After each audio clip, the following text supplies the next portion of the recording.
Всем привет, дорогие друзья! Вы на канале Delphin Play, с вами, как всегда, Дельфин.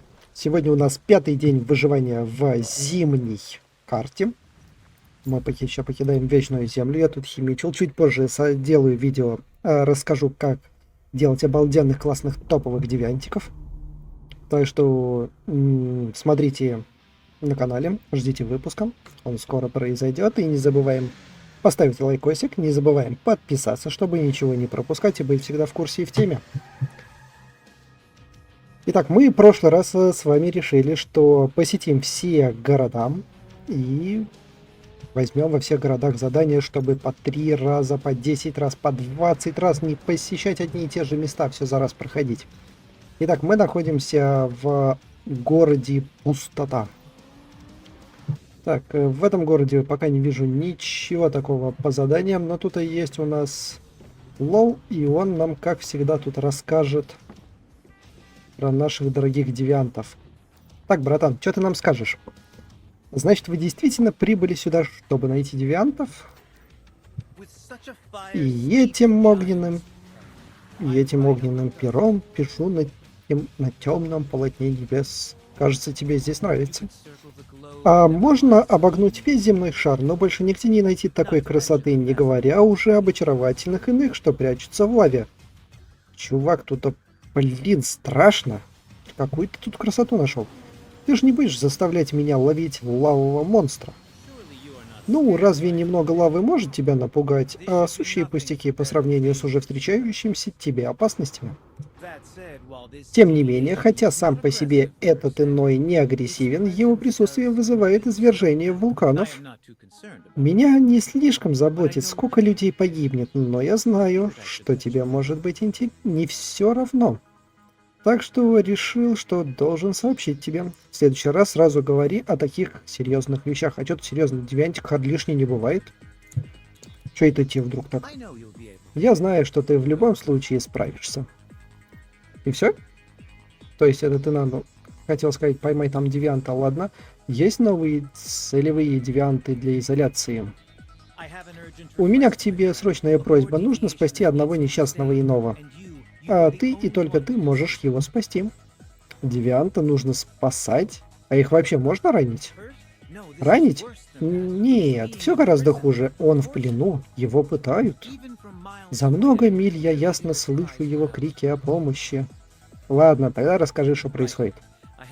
Точно признаюсь, все это меня так взволновало. Стервятники захватили девианта по имени Непобедимое Солнце и держат его в крепости огненной глотки. Эти идиоты поклоняются ему, проводя какие-то нелепые церемонии, и верят, что он исполнит их желания. Они вообще не понимают истинную природу иных. Просто смешно. Если уж на то пошло, этот иной должен быть у того, кто способен его понять, как ты. Так что, пожалуйста, спаси его. Ну ладно, спасу. Все, но в этом городе нам больше ничего не предлагают взять. Ничего, никто не хочет нам говорить, никто не хочет с нами делиться заданиями. Поехали в следующий город. Так, следующий городок, это вот этот. Вот его тут я еще даже не был, не заскакивал. Место обратного падения. По-моему, тут самолет какой-то упал на землю. Когда-то давным-давным-давно и стало это базой.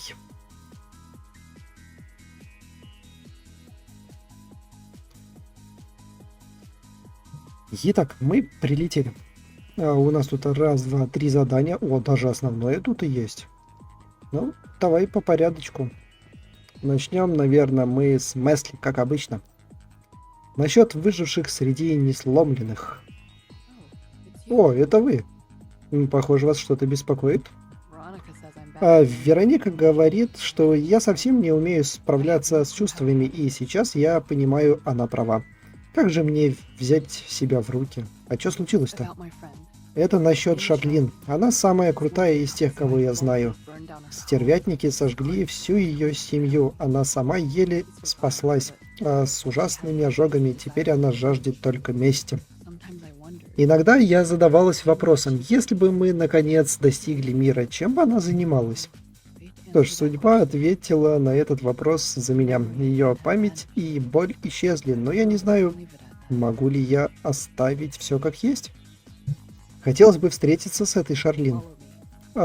Идите за мной. И идите за мной. А что на месте стоишь? Ну, это типа мы пришли? Нет, уйти. Идите за мной. А куда идите? Вот как это работает? Смотри, Мэсли тут и Мэсли тут. Я где-то что-то упустил, или я до сих пор не вкуриваю, что за бред? Это одна и та же, или это какие-то клоны? Ты ты в порядке? Даже не верится, что стервятники приспособили под свои нужды целый вулкан. Всего пару лет они едва могли построить обычный форт. Игна — серьезный враг. Вот почему мы должны остановить его. Верно, я готова сделать все, лишь бы Север никогда не оказался в его руках. Особенно после того, что он сделал с Роландом и его командой. Я никогда ему этого не прощу. Следует сохранять спокойствие, не дай гневу затмить твой разум. Да, простите, вернемся к делу. Мне нужна ваша помощь. Игна — мастер манипуляций, но даже он не смог промыть мозги каждому стервятнику. Сохранять контроль над их основной массой ему помогает костяк фанатиков. Сумев устранить их, мы разом подкосим все их движение. И нам очень повезло, весь этот костяк собрался вместе на нижнем уровне крепости огненной глотки. Ну что, покажем им, что их идеология не всесильна. То я в деле, конечно. Так держать, вы уже практически полноценный член колонны. Назовем эту миссию операцией «Дикий огонь». Пусть вести о том, что мы сделали, распространяются среди стервятников со скоростью лесного пожара. Так, походу у тебя что-то еще было. Нужна помощь? Мотылек, вы еще не встречались с Шарлин из нашего штурмового отряда? Да меня уже к ней послала, вот ты, другая ты, которая, я пока еще не дошел. Ты говоришь о девчонке с замотанной бинтами? Да, стервятники всю ее изранили, ей удалось выжить лишь чудом. Мы с ней пока не встречались, а что в ней такого? Она не только стала жертвой стервятников, но и собственными глазами видела творимое ими зверство. Стервятники разрушили ее город, она оказалась единственной выжившей. Стервятники уничтожили все, что было ей дорого, Роланду пришлось долго уговаривать ее не сдаваться. События в Эшентоне вызвали у нее болезненные воспоминания. Она не признается, но я знаю, что в ней бушует огонь. Боюсь, этот пожар так и не угас. Возможно, но я все же не могу допустить, чтобы она выгорела. Шарлин хочет покончить с иными и в Эшентоне ради находящихся там выживших. Но, боюсь, она сейчас не совсем в себе и потому может не думать о собственной безопасности. Поэтому я прошу вас помочь ей в этой миссии. Ей бы не помешала помощь и время, чтобы успокоиться. Родные Шарлин тоже хотели бы увидеть, как она с ним справляется. Вот так вот, значит, да? По-моему, у тебя есть еще одно для нас, подруга, задание. У тебя новые поручения. Доступные сезонные награды. Хорошо. Со мной только что связалась Вероника. У нее для нас миссия. Какие приказы? Она узнала о какой-то технике стервятников в пещере Сандраут. Саншраут. Ёшкин свет. И хочет, чтобы мы ее захватили. Это может быть исследованием Игниума или аниме. Но в любом случае это высший класс. Как она сказала, цитата: «Не бывает правильной или неправильной технологии, все дело в том, кто ей распоряжается». В принципе, это логично, абсолютно согласен. Очень типично для Вероники. Всегда сразу к делу. Так, только мы вдвоем. Руководить операцией по эвакуации техники Вероника назначила Кирка. Она знает, что из меня технарь просто никакой. Наша работа — защищать Кирка. Стервятники не отдадут без драки то, что считают своим. Вы разберитесь с бандитами, я буду защищать его самого. Ну а он, собственно, решает технические вопросы. В общем, каждый исполняет свою роль. И что Вероника планирует делать с этой технологией? Зная ее, могу сказать, что она ее тщательно изучит, оставит все как можно использовать, а остальное спрячет. Она проследит, чтобы использовать ее могли лишь колонна, но никак не стервятники. Ну, она всегда на шаг впереди. Да, она знает свое дело. Так, все? Все? Там еще было как дела, по-моему, это еще один квест будет. Как дела? Я знала, что ситуация в Эмбер-Стрэнде тяжелая, но не думала, что все настолько плохо. Раз уж мы здесь, может начать контратаку? И каков план? Это не мой план, а Коко. Розетта недавно схватили Коко и держала ее в исследовательском центре «Огненное божество», однако ей хватило ума бежать через систему вентиляций. А что еще лучше, она запомнила местонахождение и приметы руководства центра. Думаю, теперь мы сможем провести хирургически точную операцию и вырезать сердце этого огненного божества. Так, и роль скальпеля достается мне. Лучшего кандидата и не найти. Я же больше похожа на отбойный молоток. Крушу все, что вижу. Так, как будто у меня по-другому. А вот вы совсем другое дело. Вы можете действовать точно, быстро и изящно. И кто из нас лучше справится с нанесением точного удара? Ну, так как насчет посещения исследовательского центра «Огненное божество», вырежем пару опухолей. И да с радостью. Что ж, буду ждать добрых вестей. Ну, жди, подруга. Когда туда доползу, обязательно все вырежу. Так, где-то у нас вот тут подруга должна быть с бинтами. Скорее всего, это она. Да, точно, это Шарлин. Фига тебя перебинтовали. Здравствуйте, Шарлин. День добрый, приятно видеть новое лицо. Добро пожаловать в несломленном. Несломленном. Это место видовало и лучшие дни. Блин, попроще нельзя говорить. Но не беспокойтесь, мой специальный суп даст вам хорошее настроение. Давай, суп, я не откажусь пожрать, а то у меня одни ягоды. Простите, все время забываю о повязках на лице. На самом деле, я много не помню, а многие важные вещи. Вы спрашивали всех этих людей, которые вас окружают? Никто не хочет об этом говорить. Вероятно, один вид моих ран наводит на темные мысли. Они делают это, чтобы защитить вас. Мне нужно было просто отпустить это. Забыть прошлое и даже то, что у меня вообще было прошлое. Чё, прям настолько все печально? Сейчас я лишь тень той, кем была когда-то.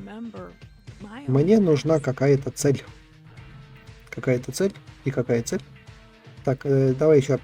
Отлично, еще одна пушка в наших рядах. Нам нужно больше людей вроде вас. Я надеюсь, вы оправдаете свое название «Мотылек».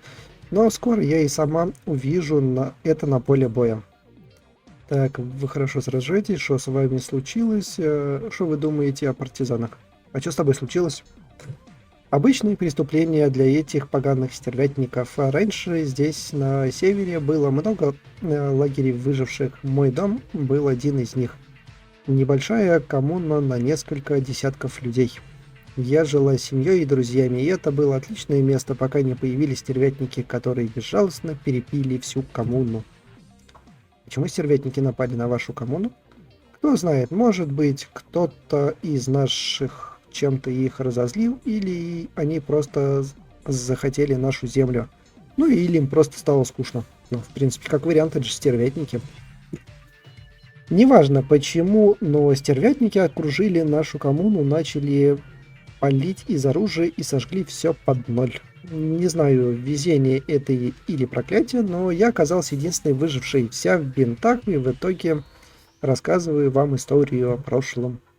Партизаны спасли меня от серьезных ожогов и подготовили меня, чтобы я смогла стать воином. Как только ко мне вернулись чувства, мой разум захлестнула одна единственная мысль об этих стервятниках, совершивших все эти зверства, и о том, как я им отомщу. Обалдеть, вот это у тебя, подруга, рассказ. Так, у нас тут еще вот там какая-то побочка, еще есть основная. Побочка, побочка, побочка где-то. У тебя что ли опять? Если бы вы были Шарлин, чего бы вы ждали от Месли? Верно, раз мы дружим, Шарлин, надо уважать ее желания. Я не могу подвести Шарлин. Вот это настоящий дух. Теперь поговорим о Монолите. Получен отчет от наших разведчиков. Это может быть полезно для Монолита огненной пыли. В рапорте говорится, что Розетта использует ткань тела сущности под названием «Отверженный гигант» для изучения ее связи с Хаосимом. Учитывая амнезию Шарлин и имя этой сущности, можно предположить, что именно она и находится внутри Монолита огненной пыли. Отверженный гигант? Мне доводилось столкнуться с ним на Востоке. Старый знакомый, значит? Ну, тогда устройте ему теплую встречу. Вообще-то он принес Шарлин некоторое облегчение. Так что, наверное, будь с ним помягче. Балдец, гигантом будь помягче. Да он меня прихлопнет. Просто на месте прихлопнет, дай ему волю. Так, а с кем тут еще поболтать? С тобой, что ли? Бирт. Ну да, в натуре. Привет, еще Роланда. Кто тут? Мотылек? Что ты здесь делаешь? Да мимо проходил, все нормально. Я еще Роланда говорил. Я Броди, его заместитель. Роланд пропал сразу после нападения. Когда это произошло? 2 дня назад нас атаковали объединенные силы стервятников и Розетты. Они могли полностью уничтожить нас, если бы не Роланд. Он возглавил оборону и вытеснил их группировку. Но после битвы Роланд исчез. Мы не нашли никаких следов, даже тела. Если бы он угодил под снаряд, то мы бы нашли хоть какие-то останки. Но он пропал без единого следа. Вывод один. Он попал в плен. А зачем ты вообще его ищешь? Да что ж такое, извиняюсь. Секунду, ребят. Давно так много подряд не читал. Забрали. Так он все еще жив. Надеюсь, что да, его место с парой бойцов забрали во время нападения. Мы уверены, что их держат в заложниках в исследовательском центре Огненное Божество. Это один из объектов Розетты. Пробраться туда будет непросто, но я отмечу это место на карте, если ты все же рискнешь. Если ты спасешь Роланда или других пленных, я буду тебе по гроб жизни обязан. Дружище, не надо благодарности, лучше плати. Вот только вот какая бы тут валюта ценная была. Кажись, мы в этом месте все закончили. Тут больше ничего интересного нету. А вот там наверху кто? Наверху торговец. Кстати, а что тут есть у обычного торговца? Торговец, барыга. Дай гляну, что у тебя есть. Может, есть что полезное. И магазин. Нифига ничего интересного для меня. Так, следующий город. Вот следующий город мы как раз не посетили. Нам придется до него доехать. Это вот этот вот городок. Так, если можно заехать отсюда, значит, пахнемся сюда. И отсюда уже ломанемся. Так, мы катались на машине. Ой, на мотоцикле. Мы катались на хаммере. Ну, давайте на машинке теперь покатаемся. Чё бы нет. О, здорово. Мясо. Обалдело. Раз мясо. И 2 мяса. 2 мяса тоже здорово. Так, у нас что-то градусник работает, но я не вижу ни повышения, ни понижения. По идее, температура нормальная должна быть. Заяц. Заяц это заяц. Дай мне зайца-убийцу, заяц. Восстань, дух. Хрен тебе. Говорит, на тебе шкуру, на тебе мясо, иди отсюда. Ну, поехали.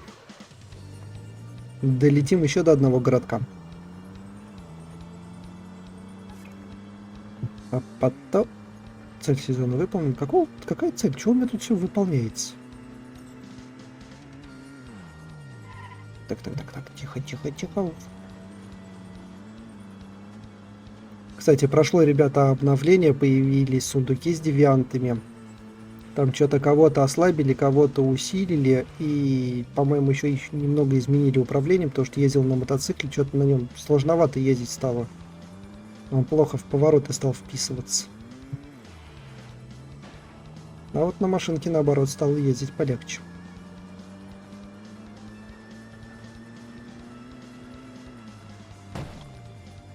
Да в чё это такое мы врезались? Так, мы приехали. Ну да, тут-то квесты для нас тоже есть.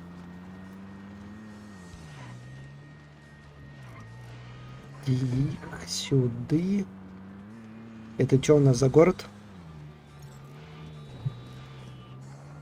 Кстати, а тут, блин, холодно. Нифига, минус 35. Да я сейчас не двину. От дубарика такого. Так, надо что-нибудь теплого сожрать. Так вот. Понятно, мало, значит, факел достанем. Потом еще окочуримся тут. О, вот так нормально. И... истребитель рядом появился где-то. Я думаю, что такой дубаряк на нас напал. Так, ну сразу, наверное, давайте поболтаем, потом портал активируем. Эксперт в руины. Экспедиция в руины. Ходок. Еще встретимся, дружище. И я тут как раз гадал, когда судьба снова сведет нас вместе. А ты тут как тут. Ты ведь в медвежьей берлоге совсем недавно, верно? Да, меня сюда привела Месли. Мне ведь приказано наладить дружественные отношения между Союзом и Колонной. Именно этим я и занимаюсь в лагере Иглу. Моя следующая цель — встреча с лидером всей колонны. К сожалению, Роланда тут, похоже, нет. Мне просто оставили ждать здесь, допялиться на снег. Чувак, Роланда похитили. Кстати, помнишь фото ониксовой тундры, которые я просил тебя сделать? Я отправил их подборку Паулине. Они ей очень понравились. Она, по правде говоря, она просто обзавидовалась. Она сказала, что пейзажи тундры выглядят просто прекрасно, и что мой путеводитель нужно отдать в библиотеку Блэкфилла для расширения людского кругозора. А потом она пошла к Тренту и потребовала создать особый экспедиционный фонд. Особого экспедиционного фонда? Для чего? Понятно для чего, чтобы я продолжил пополнять коллекцию фотографий северных краев. Кажется, в сопроводительском письме я писал Паулине, что сделал эти фото сам. Понятно. О чем мне тогда не заплатил за фотографии? Прости, я совсем забыл упомянуть тебя. Согласен, ситуация немножко щекотливая, но это не повод расстраиваться. Тем более, что теперь у нас есть серьезное финансирование. Будем и дальше делать красивые фотки и отправлять им. Не волнуйся, все деньги из фонда достанутся тебе. Я не возьму себе ни гроша и компенсирую тебе все неудобства. Я как раз собрал тут для тебя кое-какие припасы. Мэйсли не будет возражать? Ну, я с ней пообщался, и она неохотно согласилась. Сказала, что если мы не станем снимать военные объекты колонны и будем оставлять ей копию каждого фото, она не будет возражать. Про военные объекты можно было и не упоминать, у нас все-таки пейзажная съемка. Ну что, договорились? Давай наснимаем еще больше фото. Я отправил тебе координаты нескольких живописных мест, которые мне посоветовали местные. Фото должны выйти отменные. Не, а чё, мужик, я согласен. За каждую твою фотку там 200 этого дают. Стархурома. Почему бы нет? Здорово, подруга. Ты кто такая? Симпатичная заколка. А можно мне такую? Так, у тебя есть новости, подруга? Привет, вы не поверите, что здесь только что было? Да, в смысле не поверю, вон у вас тут разрушитель рядом шарахается. Встреча элегантная... всегда элегантная Вероника вышла из своей комнаты со всклоченными волосами и темными кругами под глазами. Вам стоило это увидеть. Есть фотографии? К сожалению, Месли не успела, хотя у меня есть несколько фотографий, где она пускает слюни во сне. Жаль, что вся колонна уже об этом знает. Так это Вероника, да? Ну ничего, такая симпатичная. Когда ты успела их сделать? Покажи мне. В смысле, все знают, а ты не знаешь, вот это ты даешь. 2 недели назад. Это когда вы спали до обеда. Ладно, неважно, давай лучше по делу. Взломать систему Розетты не быстрое дело, но это того стоило. Мне удалось найти то, что мы искали. Тайный прислужник? Точно, это было в зашифрованном файле проекта «Вавилонская башня», целью которого было исследование развалин на севере. Руководила этим проектом одна из самых высокопоставленных сотрудниц Розетты по имени Мэри. Это та самая зараза. Если все руководит Мэри, с этим нужно разбираться. Похоже, у вас с этой Мэри какие-то терки? Ну да, она меня чуть не прихлопнула. Можно сказать, что я ее заклятый враг. Тогда помню тебе... Тогда напомню тебе, что эти развалины гораздо опаснее любого монолита. Даже Розетта не смогла пока проникнуть в их глубины. Тайный прислужник действительно оказался лишь тенью. Его истинная форма пребывает в зоне завесы. Так, мне нужно раскрыть загадки этих развалин? Я знала, что вы это скажете, поэтому мы составили план. Зона завесы находится целиком под темным влиянием тайного прислужника, и еще она вся усеяна ловушками. Внимательно смотри под ноги. Берите и будьте на связи. Вероника пришлет вам все данные, которые у нее есть. В основном это чепуха, но может быть и что-то полезное. Блин, как они друг друга обожают. Верно, я сделаю все возможное, чтобы помочь вам. Кто знает, что вас там ждет. Так что удачи. Спасибо, удача мне пригодится. Особенно в соло битве с боссами. И... да что ж ты будешь делать? Итак, тут что-нибудь купить можно? Ты что продаешь? Нифига, ничего не обновилось. Ну, тогда активируем портал, и если больше тут ничего нет интересного, валим отсюда. И портальчик активирован. Есть тут что интересное? Нифига ничего нету. Есть что-то интересное вот в этом городе. Whalebone. Кошмар, горло першит и все.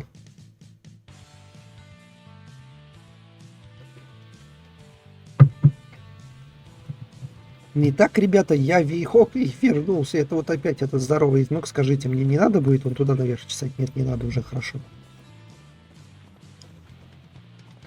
Магазин, что пофиг, что вы там продаете? Ну, как обычно, Месли. Ух ты, чё ж так много? Ну, поехали. 4 штуки у тебя точно есть. У тебя новые поручения? Я только что получила сообщение от своего старого приятеля, мистера Уильяма Меркеля. Бедному старику нужна наша помощь. В чем проблема? Уильям когда-то был управляющим завода кузница Мороза. Он работал там всю жизнь, пока не начался звездопад. После него они с сыном примкнули к нам. Уильям-младший был одним из лучших наших людей, истинным воином. Увы, несколько лет назад молодой Уильям погиб во время спасательной операции, его тело так и не нашли. С тех пор его отец иногда посещает кузницу Мороза в одиночку. Вы ведь понимаете, что это место значит для него? Ну, это воспоминание о его жизни. Именно. Он и сам говорил нам, что очень стар, и для него это возможность на время оживить прошлое. Раньше мы с Брендом тайно защищали его, но теперь все это место кишит стервятниками. Эти уроды захватили кузницу Мороза и наладили там свое производство. Они растоптали все воспоминания Уильяма. Я не потерплю этого. Пожалуйста, избавьтесь от них до его прихода. Ладно, будет сделано. Благодарю тебя, мотылек. Как говорил Роланд, мир может быть суров, а жизнь коротка, но воспоминания всегда помогают нам двигаться дальше. Кодовое название этой операции — Незабудка. Блин, я эту незабудку точно забуду. Так, говорят, тебе нужна помощь. Прости, мотылек, но у меня есть еще одна просьба. Да, конечно, я уже привык. У тебя одни просьбы. На этот раз наша цель — запретная зона Хайврель. Хайврель. Ух, блин. Снова Розетта? Как ты знаешь, она все еще доставляет нам немало проблем, но в этот раз ситуация сложнее обычного. Джереми и Андре поймали патрульного Розетты, который что-то разнюхивал в окрестностях. Мы собирались запереть его на несколько дней, а потом освободить, но до него дошли какие-то слухи. По его словам, Розетта нашла в зоне Хайврейл аниму, который обладает невиданной мощью. Постепенно эти слухи начали разрастаться. Насколько мне известно, это не просто слух. Знаю, мы каждый день сталкиваемся с этой напастью. Однако мы не хотим вызывать панику. Нужно убедить людей, что у нас все под контролем. Анима и Розетта могут казаться страшными, но нас они не пугают. И нам нужно, чтобы так думали все. Лучший способ справиться со страхом — это взглянуть ему в лицо. Ну да, и обосраться. Отличная идея, прекрасно сказано. Лучше это делать на горшке. Ну и уж кому не раз приходилось это делать, так это тебе. За делом. Ну, в принципе, не только мне. Ну да ладно. Эй, как дела, Мэйсли? Ну, конечно, еще одно задание. Черт, лучше иметь дело с сотней иных, чем с парой детей. С парой детей? У тебя еще и дети есть. Теперь я понимаю старика Роланда, который говорил, что мы отнимаем у него годы жизни. И кто создает проблемы на этот раз? Наоми и Коулман. Кто же еще? Вероника их совсем разбаловала. Наоми раздобыла где-то рекламную листовку страны желаний «Запад» и потащила с собой Коулмана, чтобы устроить испытание на храбрость. Если уж Наоми что-то решила, ее не переубедить. Они, конечно, те еще хулиганы, но их нельзя подвергать опасности. Так что в этот раз мне придется побыть нянькой. Что случилось с картинкой-то? Да уж. Что за глюки? В смысле, да уж. Просто последнее, чтобы там не было никаких серьезных угроз. Колман, конечно, еще не совсем взрослый, но со всем остальным справиться ему уже не по силам. Почему вы их не остановите? В молодости все делают глупости. Мы вот обычно зависали с Бирдом. И Роланд никогда слишком сильно на нас не сердился. Он считал, что учась на собственных ошибках, мы вырастаем более сильными. Впрочем, это не мешало ему потом нас наказывать, чтобы показать, что у любых действий есть свои последствия. Итак, нужно вернуть Наоми и Колмана домой в целостности и сохранности. А когда они вернутся, я покажу им кое-что пострашнее дома с привидениями. Так, что, у тебя еще есть задание? Ну да, еще одно осталось. Сегодня будут поручения? Скажите, вам приходилось когда-нибудь бывать в море? Когда я пробую, то каждый раз будто утыкаюсь в невидимую стену. Мне доводилось плавать только не на лодке. О, точно, вот не на лодке. Да уж, весьма необычный у вас опыт.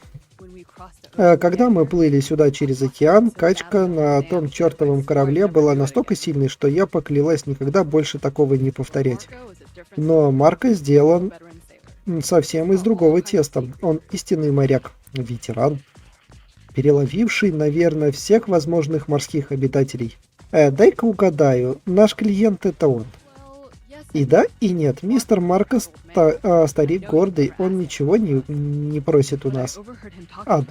Однажды мы слышали, как он бормочет себе под нос что-то про гарпун, с которого он впервые вышел в море.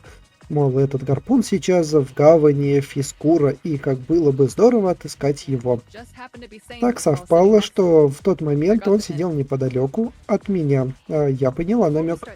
Но прежде чем начинать поиски, вам нужно убедиться, что в этом районе безопасно. Я точно знаю, что Марко не хочет, чтобы кто-то из-за него пострадал. Да не вопрос, когда он выйдет в море, возьмите и меня с собой. Спорим, из тебя выйдет отличный моряк. Ты понравишься мистеру Марко. Начинаем операцию, кодовое название «Старик и море». Ёшкин свет, неужели мы с тобой закончили? Заданий мы, конечно, тут понаберем, это просто огромная гора. И еще огромная тележка. Так, тут у нас ничего интересного. В церкви, по-моему, тоже у нас ничего интересного. Так, тут у нас основное задание. Тут у нас про девиантов. Ну, давай про девиантов. Послушаем уж тогда. Аж целых 3. Девиант Газокио. Рад тебя снова видеть. А знаешь что, я узнал о еще одном интересном ином. Прямо здесь, в фьорде Вена. Что за иной на этот раз? Мне самому интересно. Сейчас я знаю только то, что некогда веселый парк развлечений Вишланд-Запад. Вишланд? Нифига вы его знаете. Запад желаний, по идее, так должно быть. Теперь занято сумеречниками. Даскен? Не доводилось слышать о таких. Ужасные твари темнее самой ночи. Розетта уже сталкивалась с ними и обнаружила, что их нельзя ранить обычным оружием. Удивительно, но за их теневыми оболочками видно, что изначально они были чем-то другим. Должно быть, их преобразила какая-то сущность. В общем, парк теперь принадлежит сумеречникам. Даже многие здания и аттракционы буквально стали собственными тенями. Разумеется, я думаю, что здесь должен быть замешан какой-то иной, хотя признаю, что это мои домыслы. И ты просишь меня его изолировать? Конечно, в таком леденящем душу деле я могу рассчитывать только на тебя.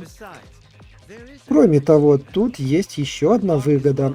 Парк удачно расположен. Если у тебя все получится, через него можно проложить короткую дорогу между фьордом Вена и Ониксовой тундрой. Тем не менее, задача не из простых, так что не рассчитывай на легкую прогулку по этой доброй ночи. Так, насчет одного иного узнали. У нас тут еще 2. Спросите Лоу о девианте вблизи гавани Фискур.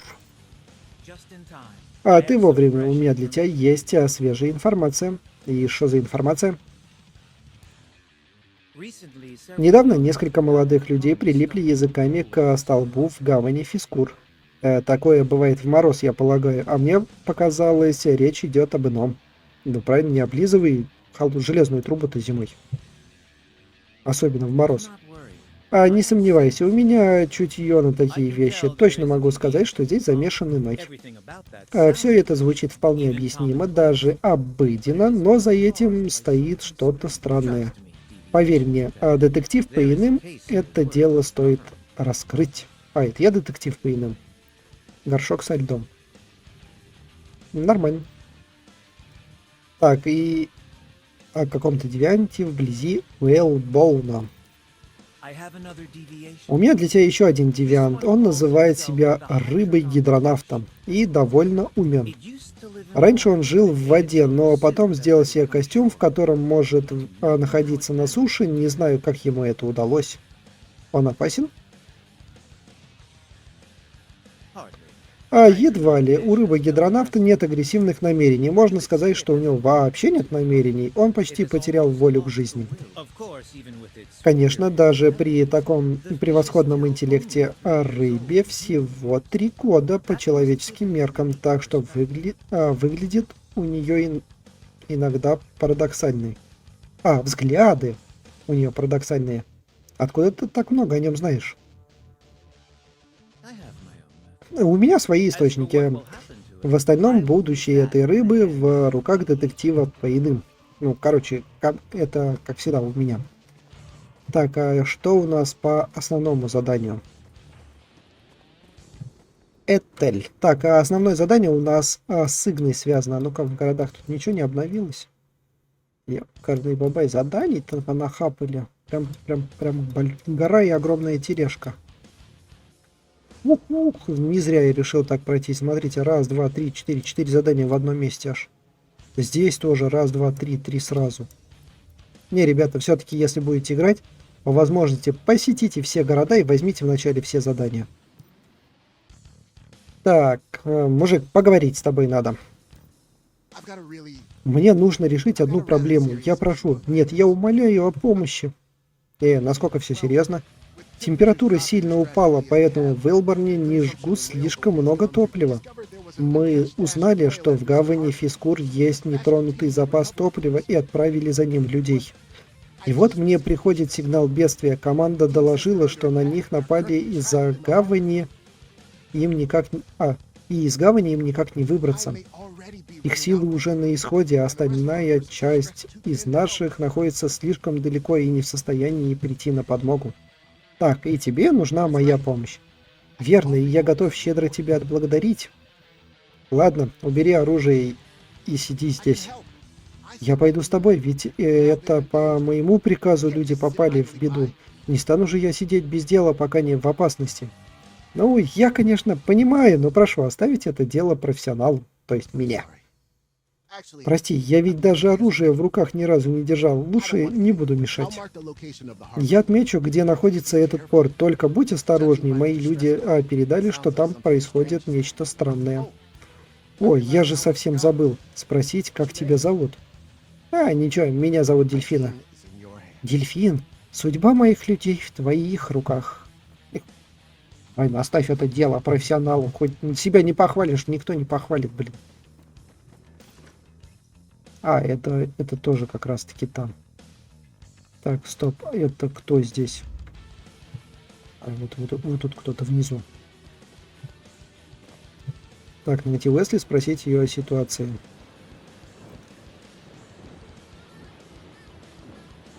Снег идет, холодно. Так, по поводу странного поведения жителей Уэлбона. Неприятно это говорить, но хотя колонна и делает все для защиты своих людей, в том, что касается иных созданий, у нас все еще мало опыта.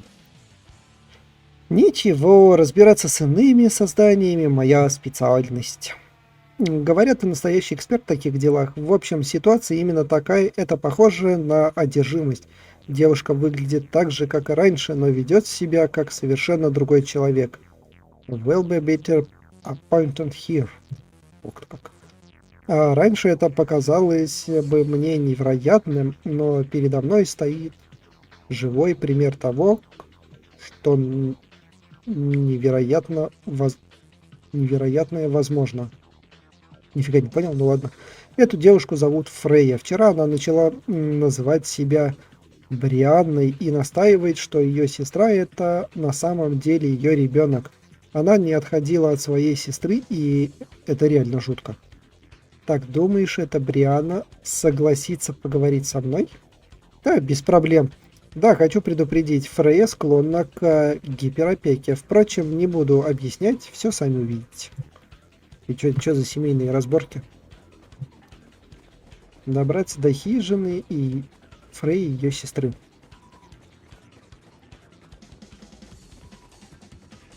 Это сейчас еще кого-то нам убеждать надо будет. Так, узнать о проблеме Фрейи. Странно, Фрейи здесь нет. На помощь, здесь есть кто-нибудь? Этот голос, это Валерия. Что с тобой случилось? Это Месли, пожалуйста, помоги. Это Месли, пожалуйста, помоги. Вытащи меня отсюда. Я здесь в ловушке. Фрейя заперла меня. Так, кто-нибудь объясни, что здесь происходит? Сестра действительно похитила тебя? Так, ну-ка объясняй, что происходит. Я не знаю, что случилось. Обычно сестра просто игнорирует меня, но вчера она ни за что не хотела оставлять меня в покое. Еще более странно то, что она хотела, чтобы я называла ее мамой. Что на нее нашло? Сегодня утром я не выдержала. Мы с ней крупно поссорились. Я сказала, что собираюсь уйти от нее, присоединиться к колонии. А потом, можешь догадаться, что произошло? Она заперла меня здесь. Кажется, Фрей стало еще хуже. Валерия, не волнуйся, мы откроем эту дверь. Эй, ты пытаешься забрать моего ребенка? Ты должна быть сестра Валерии, Фрейя. Ты ошибаешься, меня зовут не Фрей, я мать Валерии, Брианна. Чё в вашей башке творится? Что тут вообще такое? Если ты подбивала Валерию сбежать от меня, этот человек, которого ты привела, должен был тебе помочь. Фрейя, успокойся. Это Брианна. Ладно, Брианна, послушай Валерию, никто не заберет. Она еще маленькая, так что, разумеется, она останется в Уэлбоне с тобой. Но сначала нужно выпустить Валерию. Она должна быть проголодалась. Обещаю, она не убежит. Ни за что. Валерия была очень непослушной. Она не доела свой завтрак и наговорила много обидных слов. Как ее мать, я должна быть строгой. В конце концов, воспитание детей требует дисциплины. Что за бред?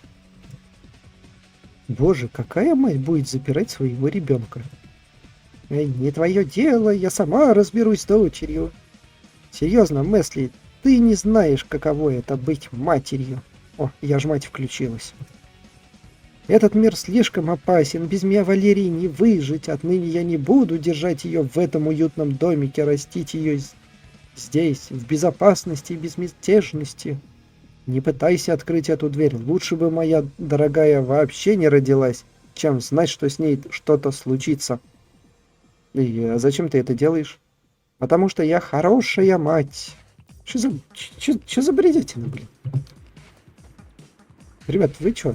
Нафига этот квест вот тут вот в выживалке? Вот тут к чему это? Что-то какую-то мелодраму воткнули. Что думаешь о Фрей?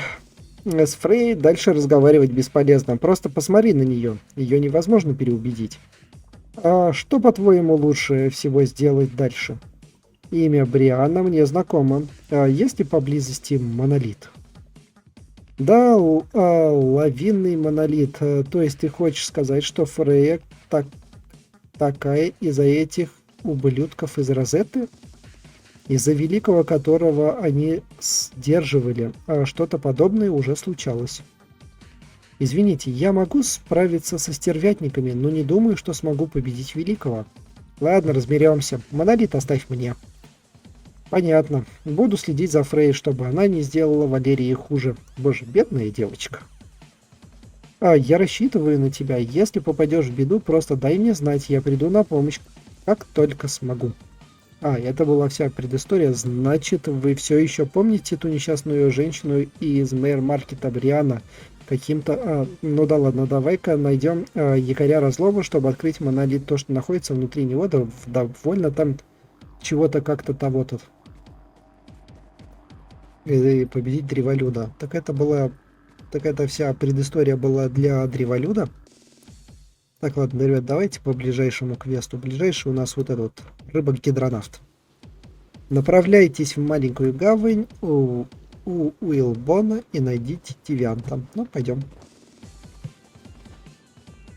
Так, уже теплее стало. Наверное, возьмем обратно рыбину. С рыбиной мы быстрее бегаем.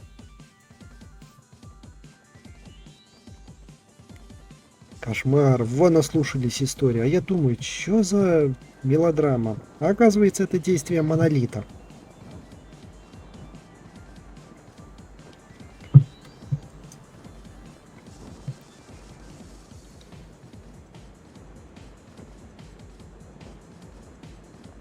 Кошмар, как тут вода еще льдом не покрылась при постоянном морозе? Вода должна быть, по идее, теплая, раз не замерзает.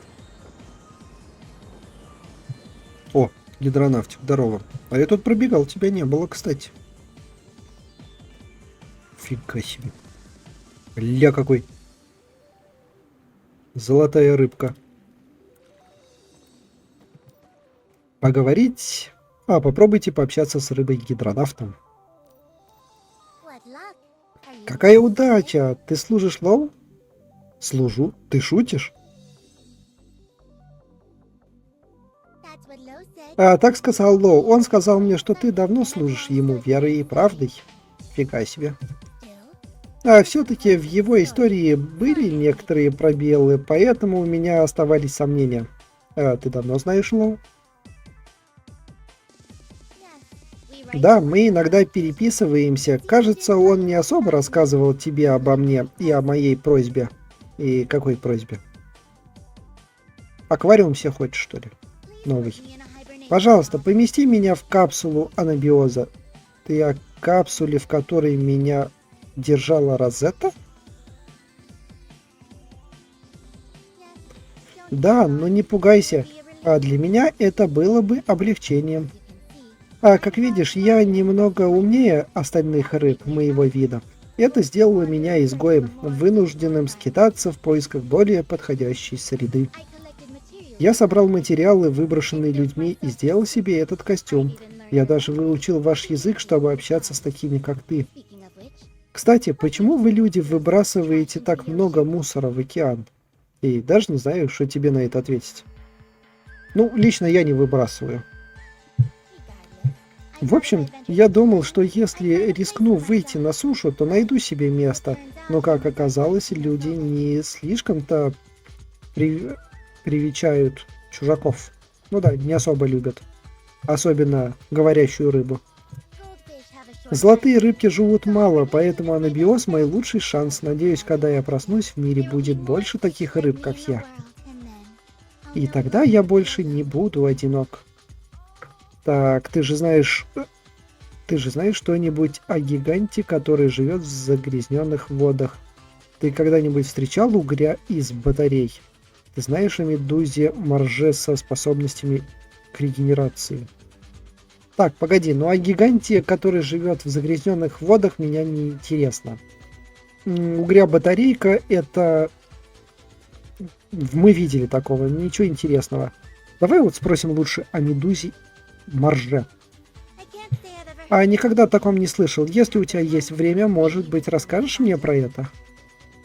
Конечно, в этом мире много уникальных существ. Вот я, например. Ага. А что в тебе уникального? Тогда как ты выживаешь, если подобных тебе здесь больше нет? Могу показать, ты можешь жить среди моих иных. Ага, в коллекцию пошли.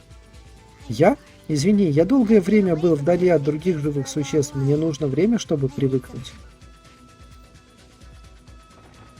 Так, а чё это быки сюда приперлись? Мясо? Направляйте в маленькую кавernь, расположенную поблизости место для рыбки. Поймайте рыбу любого вида. А, ему рыбу поймать, чтобы он поболтал с кем-нибудь? Ну, давай поймаем. Так, рыба. Продвинутая удочка. Идь.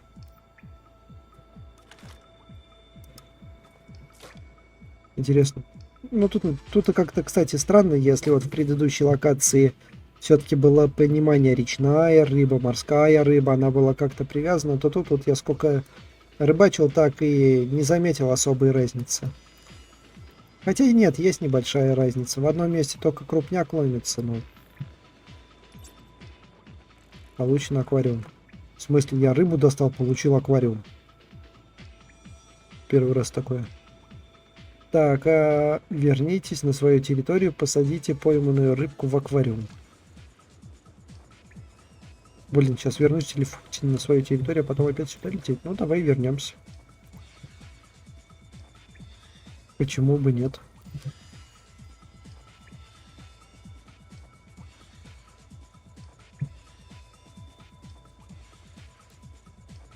Как говорится, закроем сразу квест с этим девиантом.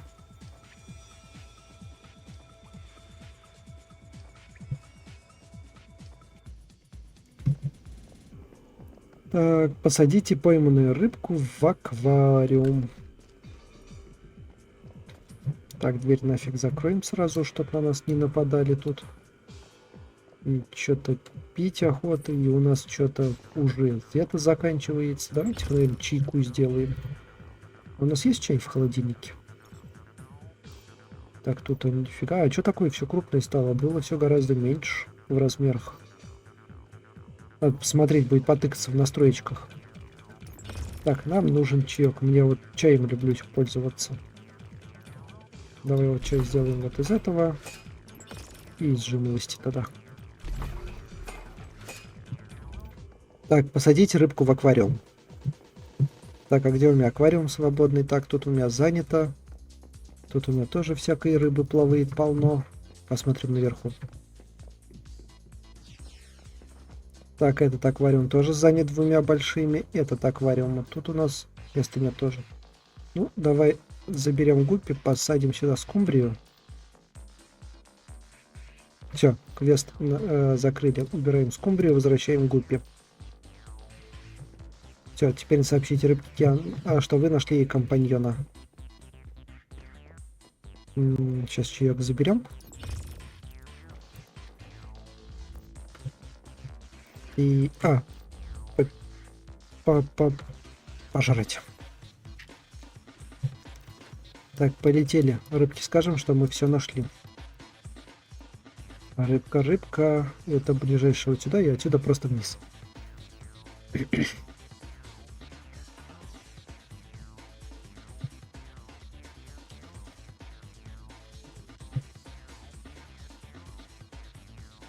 И сегодня нам обязательно надо либо подземелье, либо что-то пройти. Кстати, ребята, вы знали, что можно по вот этим вот... Короче, вертикально плавать можно. Вот идет водопад, и вы, если не можете забежать с краю, вы можете просто по воде заплыть наверх. Вот это, кстати, странный глюк какой-то, против течения наверх плыть, причем без какого-либо сопротивления. Странновато, но можно использовать.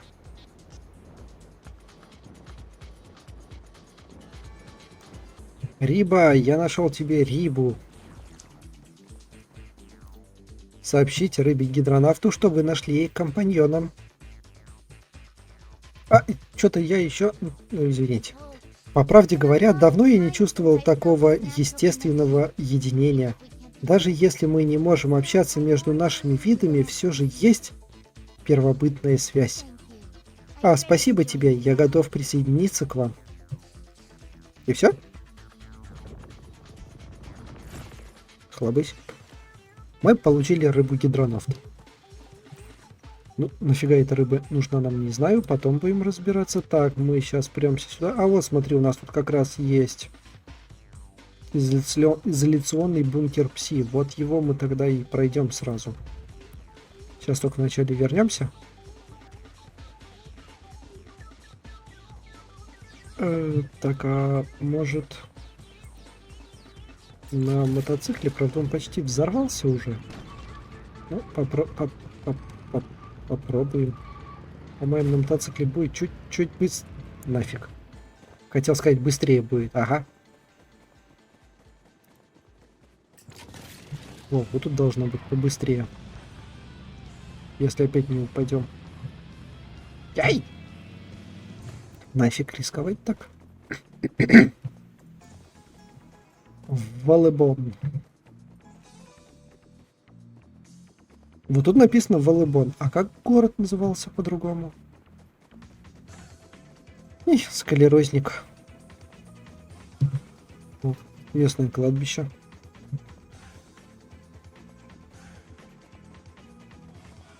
Я забрал рыбу.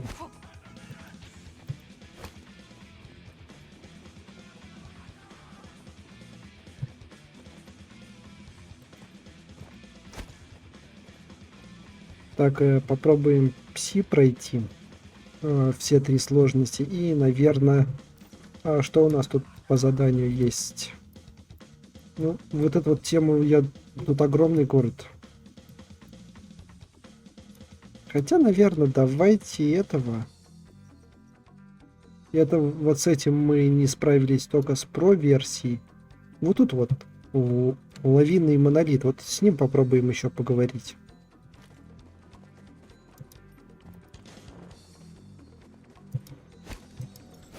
Как говорится, почему нет? Будем пробовать по серии, точнее в серию проходить минимум по одному боссу. Сообщить Лоу, что вы изолировали рыбу-гидронавта. И детектив Пейнэм снова решил проблему. Так, значит, ты всем говоришь, что я тебе служу? Дядь, ты не припух. Честно говоря, среди иных ходят самые разные слухи. Какой-то другой иной, возможно, считает меня твоим слугой. В любом случае, рыба-гидронавт рассказала мне, что случилось. Надо признать, ты всегда находишь хорошее решение. Для этого требуется всего лишь немного искренности, а ты брехун. Именно так, я полностью с тобой согласен. Теперь забирай рыбу-гидронавта домой, где ей и место. Поздравляю с очередной победой, буду с нетерпением ждать следующей серии детективы по иным. В натуре детективы. Так, рыбу мы забрали. И значит нам... ну мы хотели вот сюда сгоняем, а потом пойдем... А что у нас тут, а? Вот сюда пойдем, в операцию «Ужас».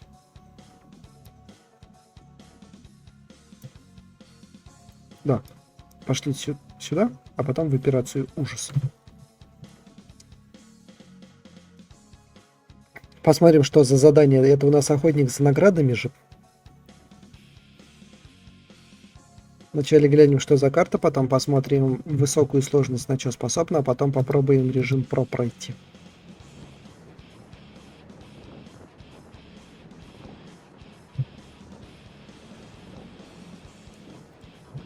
Блин, балдею над местными пейзажами. Вот эти вот все перепады. Снизу вверх, конечно, вообще не особо прикольно бежать, а вот сверху вниз спускаться кайф.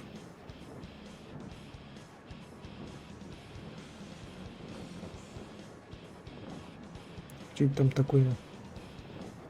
Моргает. Или это меня глючит что-то?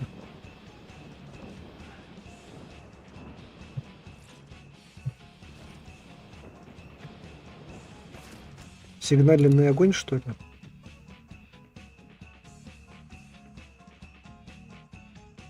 Какая-то ерунда там. Пошлите глянем быстренько. Что-то интересно. Что это там горит такое? Так, отсюда мы не долетим. Нам надо вон туда, вон на вышечку. Фонарик включи. Так, розету мы трогать не будем. Мы просто быстро мимо пробежим. В смысле?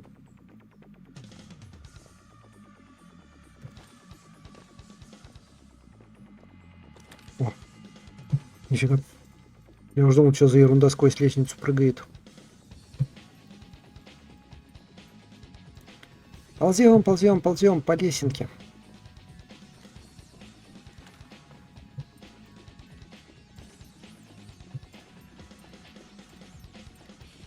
Ребята, кстати, тут же появилось сейчас пригласи друзей. Точно, могу же вам предложить классные пушки. Ну, выпущу отдельный короткий шот специально для этого. Так, ящик со снаряжением. Это ящик с снаряжением так моргал? Серьезно? И ради этого я сюда бежал? Кошмар какой.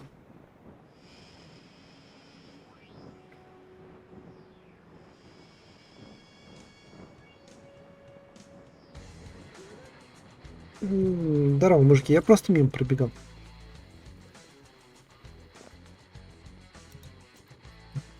Так, не стреляй в меня. Да не атакую я вас, не ори, я просто мимо проезжал.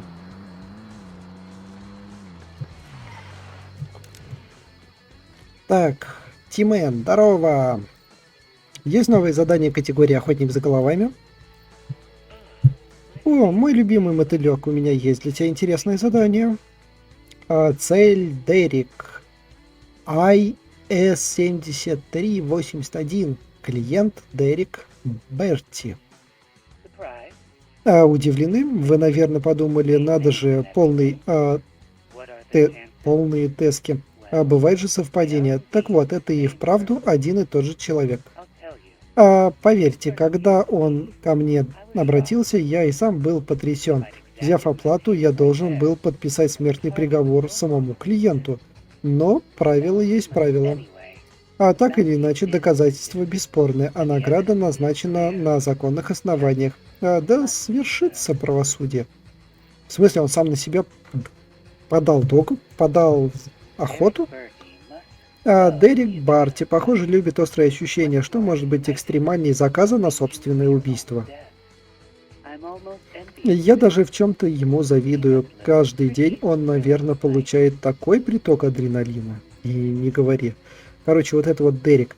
Клиент Дерек Берти, бывший партизан, обвинил Дерека, вот этого вот, короче, ныне офицер безопасности Розетты, в причинении тяжких телесных повреждений товарищу по службе Алвису Уотту. Это случилось 11 марта какого-то там лохматого года в 21:15. После нападения Дерек сбежал со станции Медвежьей берлоги. Алвис Уотт был обнаружен своими товарищами, получил медпомощь, но скончался от ранений до наступления 22:00. Тем же вечером результаты расследования, проведенного Тименом, однозначны, все обвинения справедливы в соответствии с Уголовным кодексом Налкота от 1978 года и 31 поправки к Федеральной Конституции о преступлениях при обтекающих обстоятельствах. Военный офицер Розетты Дерек, приговаривается к смертной казни путем назначения награды за его голову. Обвиняемый в настоящее время является командиром службы безопасности Розетты и находится в глубинах изоляционного бункера Мир Хлада. Подписано Дерек Берти. Я жду. Награда действительно до какого-то... с какого-то марта, какого-то там 39 до декабря 1999 года. Фига себе. То в натуре адреналинчик. Ну, сейчас, чувак, мы к тебе придем, посмотрим, что это такое. Так, значит, первая сложность. Это у нас изоляционный бункер Пси. Некогда процветающая соляная шахта. Тут же все одно и то же написано, да? Да. Тут все одно и то же.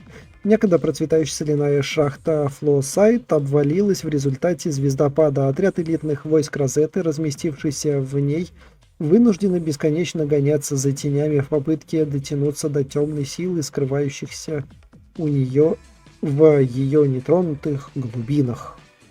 Тихо. Вот так вот, да? Короче, на штаны и на это дается. Ну, пошлите глянем, что у нас тут. Интересно, чувак сам на себя, объявил награду. Странный тип. О, знакомый. Раньше он был... Раньше тут была одна розетта, а в конце какой-то холодильник. А что теперь? А теперь у нас не розетта, теперь у нас тут вот эти вот. Здорово, ребята. Ну, с вами мы и рыбой справимся. По крайней мере, со стартовыми.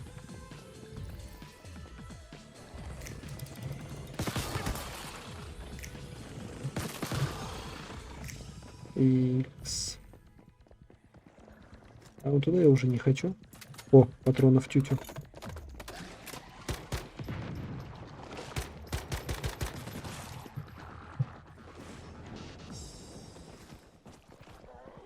Не-не-не. Вот ты, чувак. Ну-ка, отдашь мне фонарик свой, нет? Нет, не отдаст.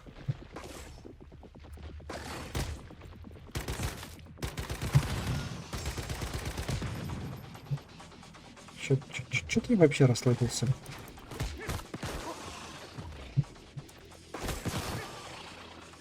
И...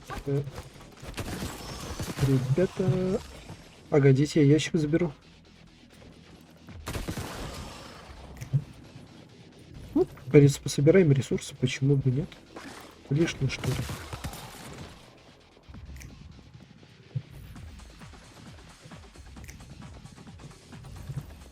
Раньше тут еще в Джеймса Бонда, я помню, играли, но только на высоких сложностях. На первом уровне ничего такого интересного не было.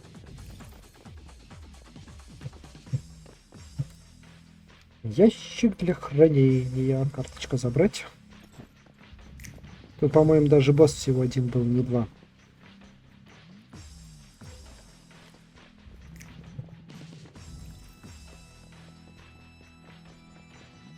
И сезам откройся. Победите врагов по пути и доберитесь до самой глубокой части изоляционного бункера. Да-да-да, иду. Лечу на всех крыльях. О, а вот это вот с тобой я не хочу. С тобой я тоже не хочу драться.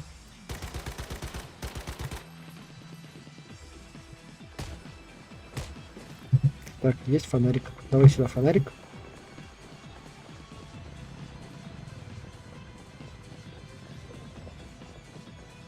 Музыки, я бежу к вам.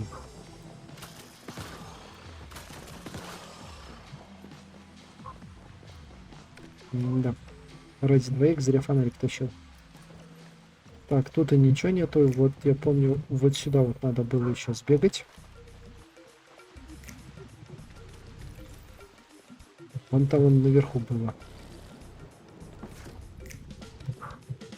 Ну, в принципе, весь дроп на месте.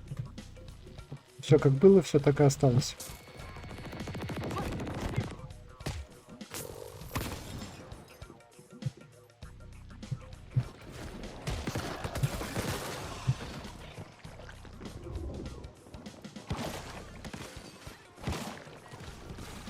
Попали. Все, что больше никого нет. Ну, мне интересно, конечно, будет. Интересно, как будет на харде. В режиме про. Так, нам говорили, что нам тут с розетой надо драться, а что-то я вижу только этих.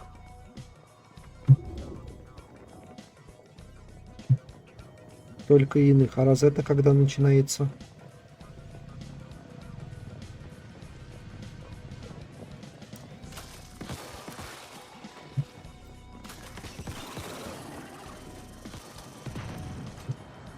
О, зонтик.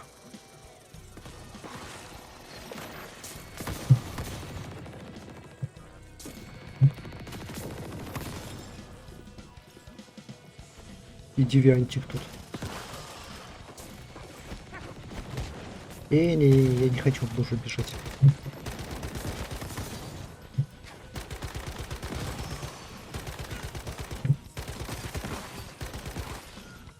Так, все, закончились. Зайчик. Фига себе, зайчонок. Иди ко мне, мой хороший. А раньше тут никто не падал, кстати, не было такого. Интересно, они в проекте Манибус тоже изменили, что награда выдается в тех местах, где нету второго босса? Так, сладненько соберем все, что у нас тут-то есть. Мы же не можем мусор пропустить. Одна из самых интересных частей игры — это подбор мусора. Ну, как я считаю, во всяком случае. Можете написать в комментариях, кстати, как вы считаете. И сказать, как вам интересно или нет, вот именно бегать и мусор собирать.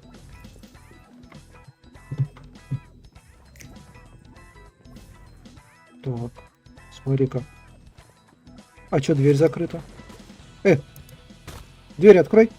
Меня там ребята ждут. А, вон оттуда можно пробежать.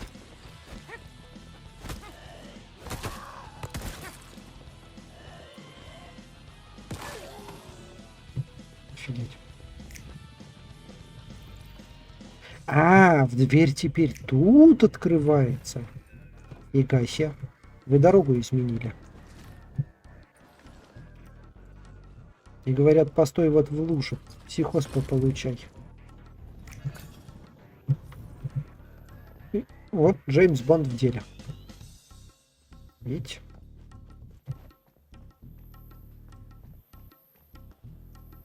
Эй, ну-ка вернись.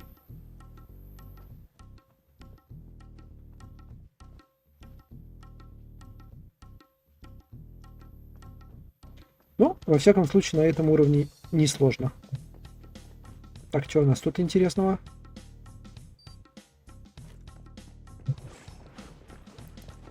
Не попасть. О, Розетта. Здорово, мужики. То есть вы тут спокойно стоите среди всех этих тварей?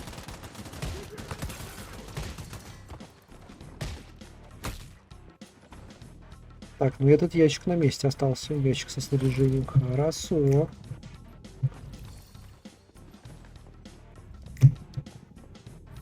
Так, все собрал или что-то...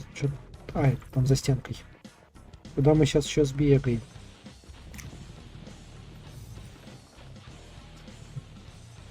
Мне вот всегда было интересно, вот почему туда ничего не положить? Смотри, туда можно перепрыгнуть вот так, оп, а тут и нет, нифига ничего.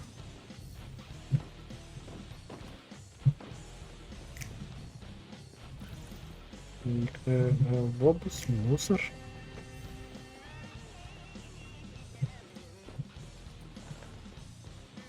И лужа противная.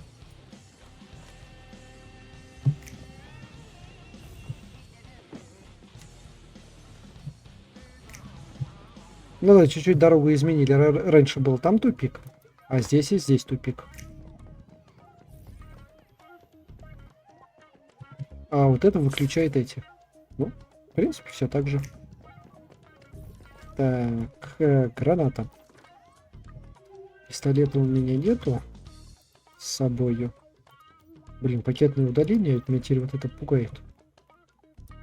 И гранатка. Эть.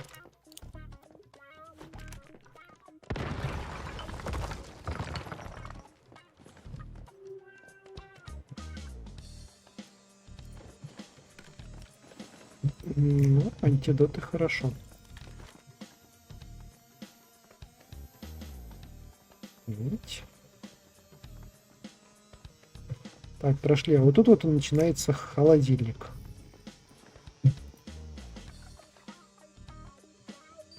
Так, ну мы добрались до самой глубокой части бункера. Что, также с холодильником драться? Да, у холодильника жизнь отнимается.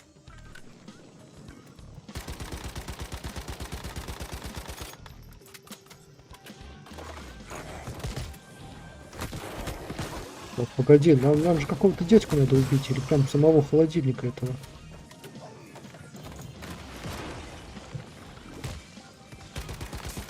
Давайте посмотрим, что тут есть. Интересно же. Эй, холодильник, холодильник, погоди, не бей меня. А что за камеры вот эти?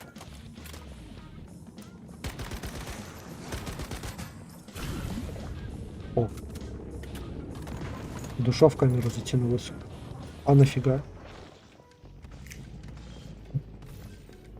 Тут, ну ладно, вот тут вот раньше стояли генераторы. Они, да, обеспечивали защиту вон той гадости.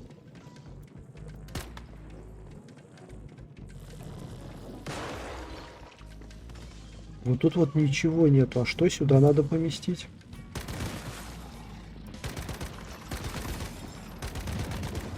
Совет. Стойте в пределах диапазона бака в безопасности и побеждайте монстров, чтобы собрать разбросанную огненную энергию.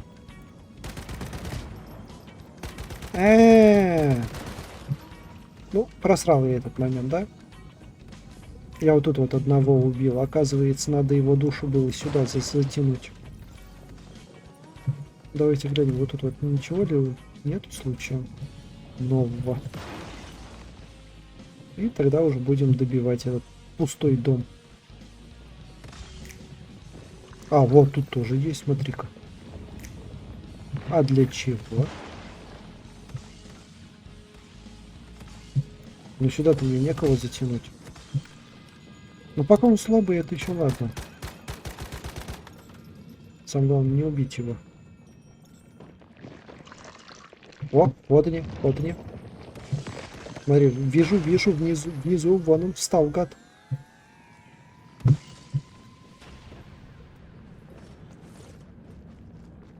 Ты, паразит. Лобысь. Все, здесь тоже есть. Тише. Так, погоди. Вы простые, вы не те.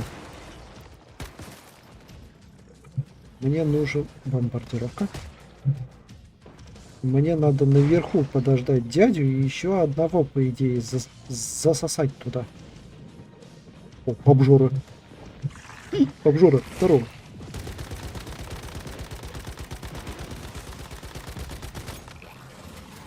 Эти. Дурной, что ли? Топаешь тут на лестнице. А если лестница обвалится, блин? Еще один пункт. Вот, все. Стой, не гори.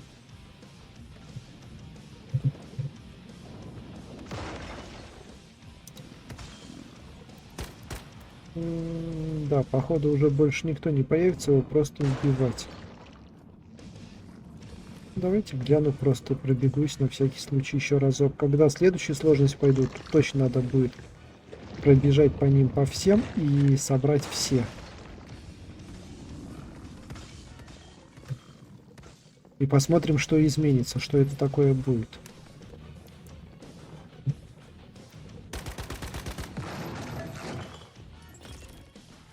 Так, ну и все, победа. Ты кто такой? Льдинка какая-то. Гири или гантеля? Ледяная бутылка. Ой, террас. Да, да, немножко изменили, конечно, но непонятно, зачем вот эти вот... Вот эта вот ерунда, вот прям вообще непонятно. Для чего? Ну, попробуем сейчас на харде собрать, может там будет. Так, сложный стандарт, обычная. А, кстати, можно посмотреть? Нельзя посмотреть, можно просто выйти. Ну, значит, выходим с подземелья. Сейчас попробуем с вами сразу харду и про режим. Точно девианта получим 2 и 3 уровня за первое прохождение. Так, Тимен. Я его того убил. Мистер Дерек. А, почему я до сих пор здесь? Меня разве не должны были отослать отсюда? А, не переживай, Тимен, о тебе позаботиться.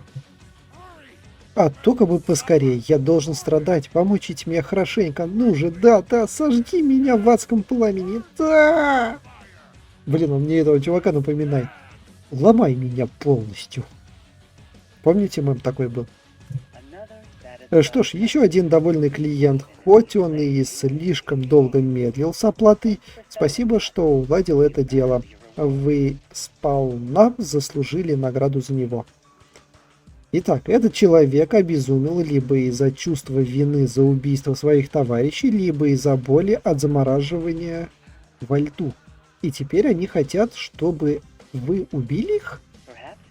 Возможно, дело в чувстве вины, угрызения совести или в обычном безумии. Точно не знаю, но нужно сказать, мне понравилась его изобретательность. Такова уж природа людей. Если существуют правила, вы обязательно придумаете, как их обойти. Но меня это устраивает. Я не против потратить чуть больше, чтобы получить взамен сюрприз.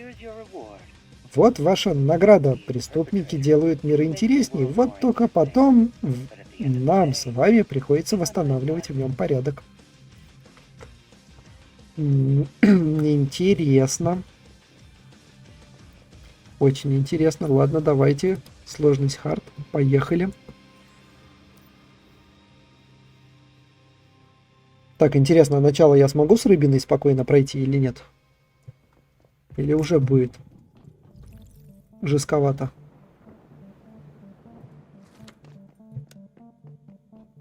Тим-тилим-тилим. Но, кто на меня? Так, не, вот с тобой я не хочу. Мне не нравишься.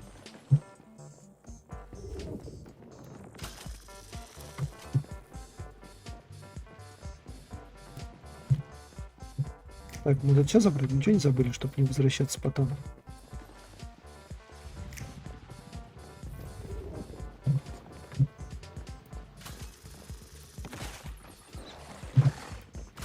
Ты куда побежал? А ну стой.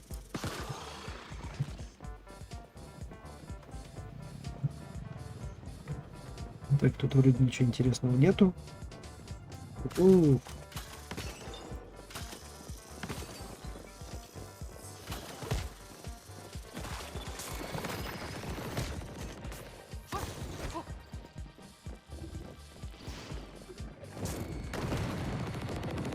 Вай. Куда я сюда? О, босяра. Так, не, ну это уже серьезней фас.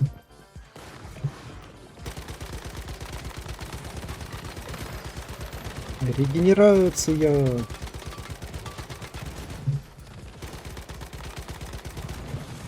Давайте, песики, за работу.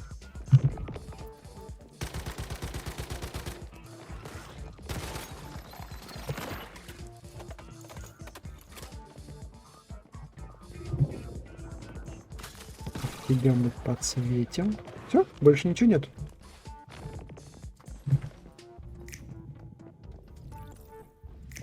Что-то не хочется мне вот с этой толпой неприятной в рукопашку драться. От слова прям совсем.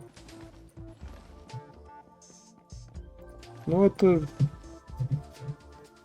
Да не, нормально, по 6 падает. Тут прям и падает хорошо. Тут можно еще и кислоту пофармить. Прям неплохо.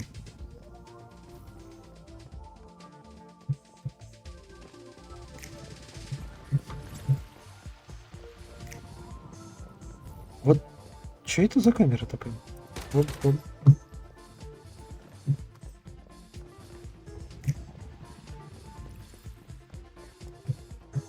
Лай, лай. Так, забираем карту. Забираем наш дорогущий мусор.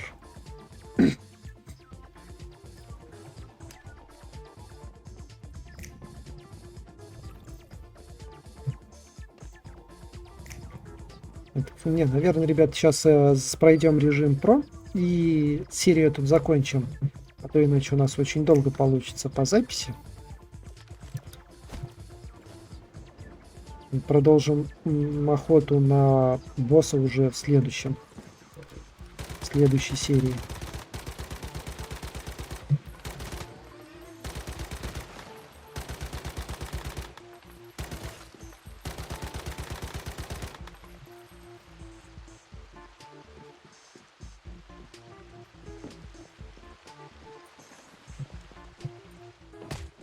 Эй, противно.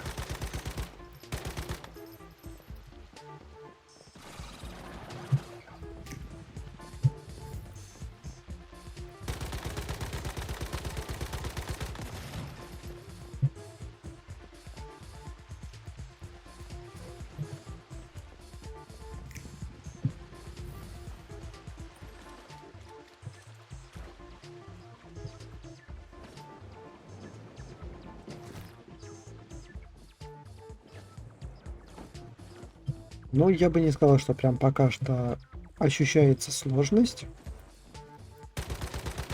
50-м против 50-х. Ничего сложного пока не вижу.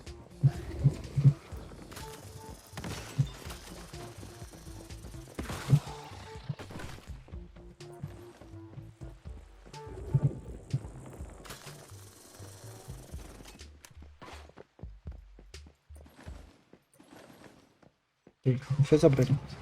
Все забрали.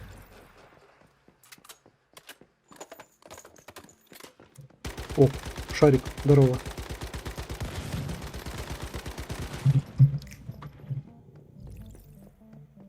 Вот тут уже поинтереснее чуть-чуть.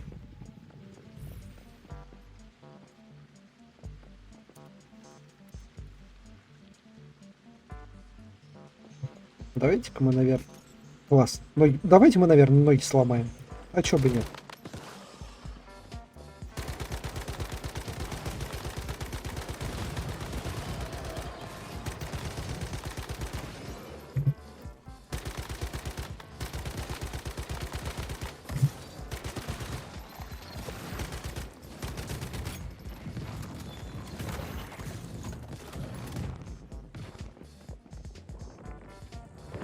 Теперь, типа, ты тут этот мини-босс.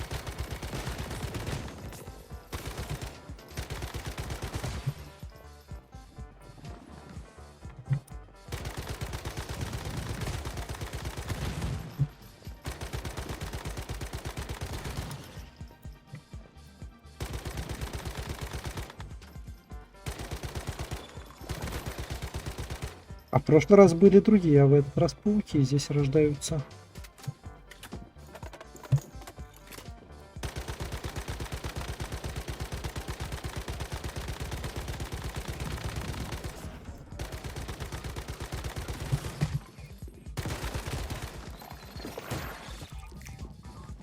Так, все, со всеми разобрались. Со всеми разобрались. Так, собираемся и чешем дальше.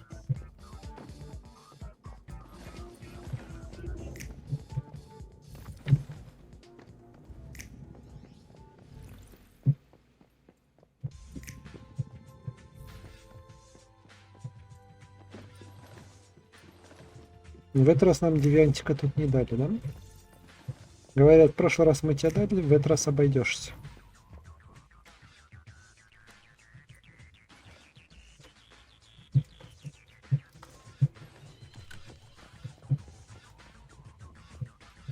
Так, где мы еще что забыли? Так, только вот это на выходе.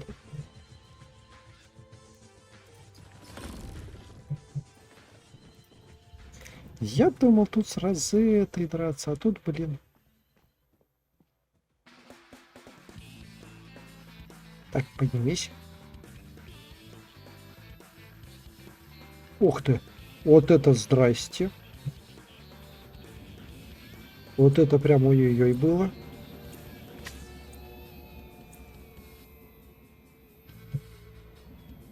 Офигеть, отъехал.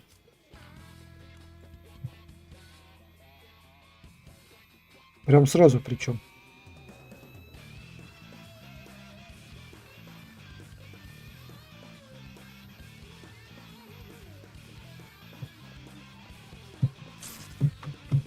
Так, отключим. А у нас где-то тут была вот такая вот еще штука. Их много, девать некуда. Пока что тебя сюда кинем. И пойдем вот тут вот зачистим.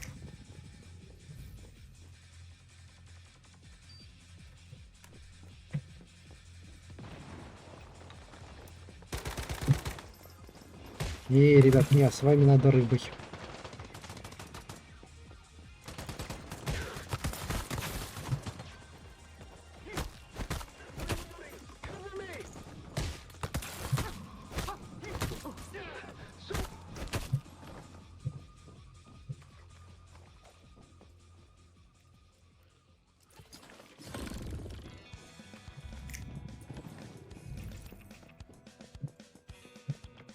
Так, все схапали. Все схапали. Теперь наверху. И идем к нашему дорогому холодильнику. В этот раз надо будет собрать все. Все огненные затянуть. Посмотрим, что получится.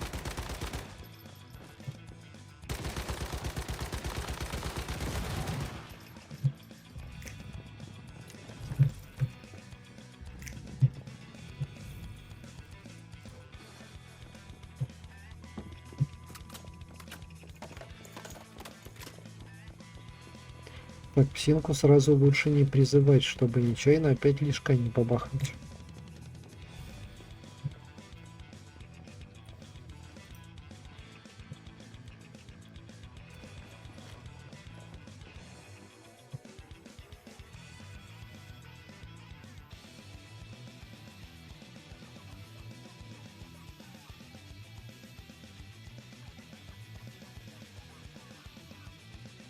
Угу.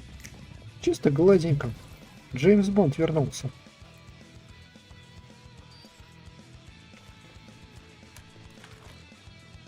Итак, второго булыжник. Начнем. Ты нам не нужен. Ты нам не нужен. О, у холодильника есть щит в этот раз.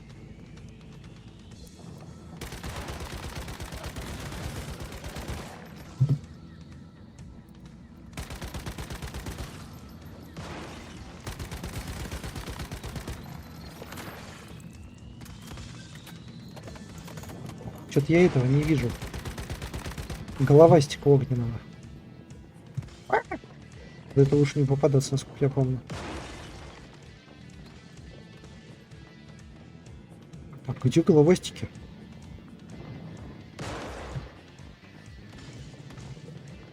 Или вначале его надо просадить, потом их заряжать?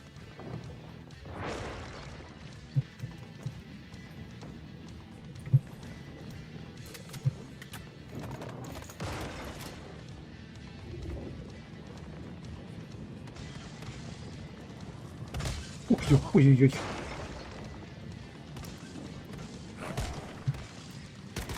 Здорово. Кто откуда прибежал?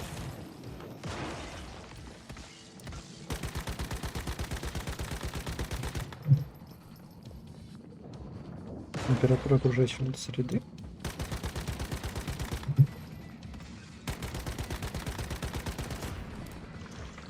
Ага, есть. Одну душу засосали.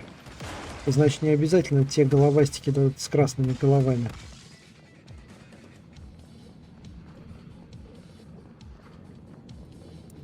Так, давай его еще чуть-чуть просадим. Так, еще раз. Температура среды. Вот смотри, вот минус 10. Ну-ка. Иди сюда.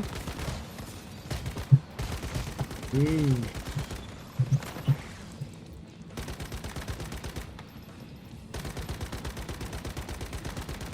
Пять. Минус 15, минус 5, плюс 20. Эта штука просто температуру восстанавливает. Получается, если его просто быстро убить, то эти штуки не понадобятся, так что ли? Ну, ладно, хотели уж зарядить все три, давайте все три зарядим в этот раз.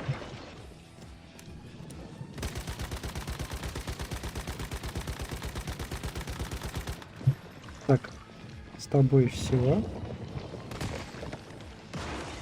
Ну нифига ты расстреляться. Нам надо еще одного дойти. Да, вот температура понижается. Для нас прям так холодно-холодно стало. А где этот?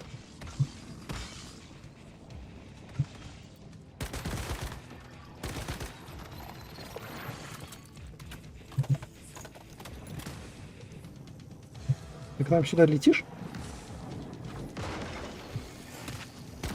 Так, брысь.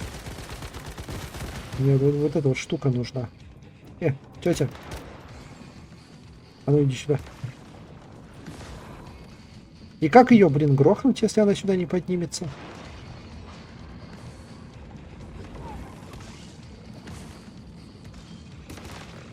Ладно, давай попробуем пока вот это съесть, чтобы сильно не замерзнуть. И возьмем в руки факел, подождем тетю. Она же должна, блин, сюда подняться.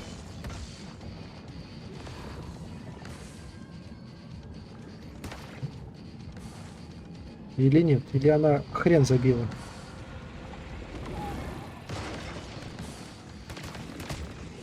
Не, она, по-моему, хрен забила. Ну-ка.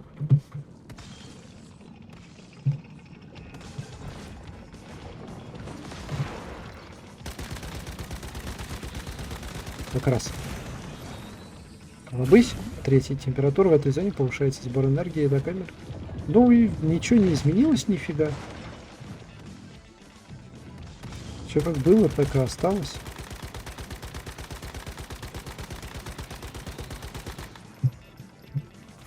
Ну вот они заряжены, просто тупо температура нормально, адекватная, и все. Короче, можно их не заряжать, просто тупо его на скорость убить. Что мы и попробуем в про-моде сейчас сделать.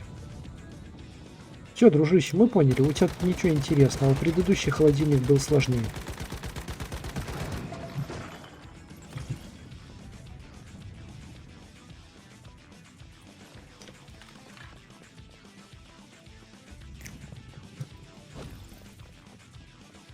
В принципе, холодильник как холодильник.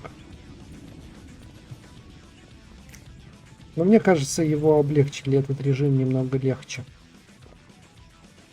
Так, лишка. И забираем вот эту штуку.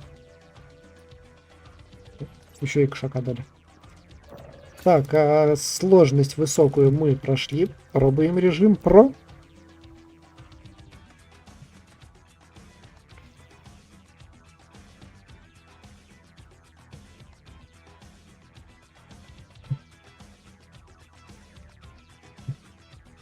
Вот, точно, надо будет сделать фотку классную здесь холодильника на превьюшку.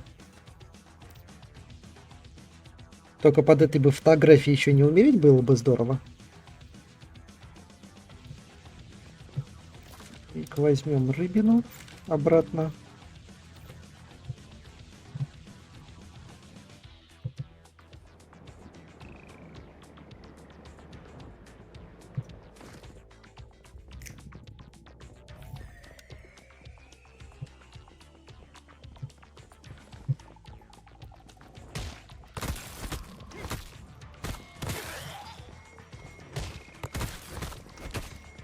Давай, дружище.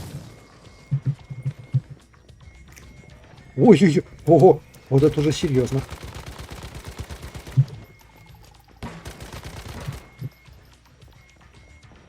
Он вроде не сильно злой, но если попадет, это пипец больно будет.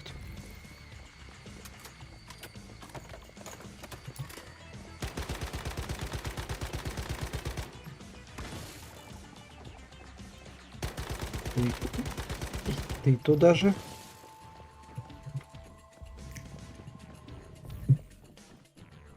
Ну, начнем отстрел.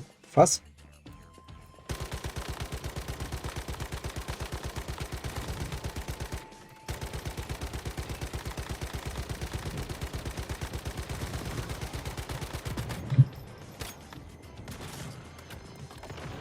Давай, давайте, песики, за работу, за работу.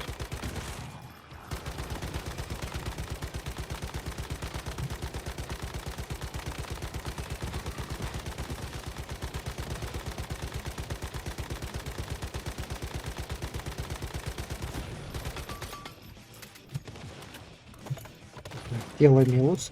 Башка. Не стреляй в меня. Ну и башка тоже минус.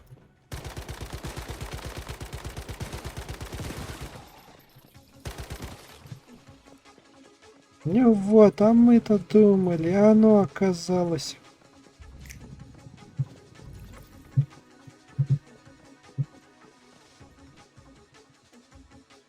Ну, в принципе, просто стали толще. Хотя нет, появились немножко другие мобы, да. Вот это вот мне стало больше нравиться. Теперь режим хард, а от режима про отличается еще и мобами. А то раньше отличие было просто чисто в жирности. Это, конечно, здорово, это классно.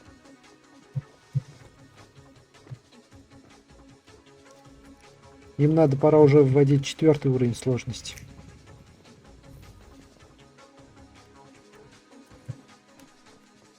Ну, соответственно, и награду тоже к 4-му уровню сложности увеличивать надо. Давай, давай, давай, открывай карту, открывай дверку. Молодец.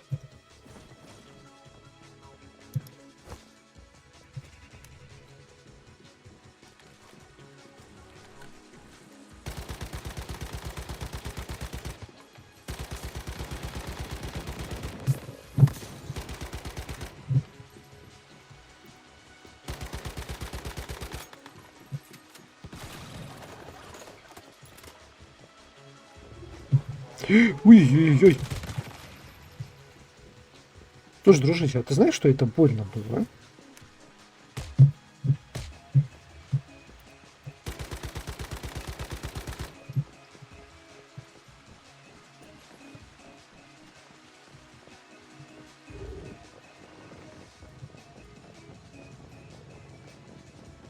Вот, вот смотри, ради тебя фонарь тащу.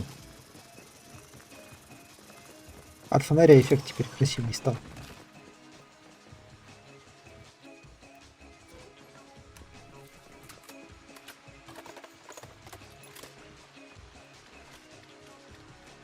Ну-ка, кто нас тут внизу ждет? А внизу ждут нехорошие ребята.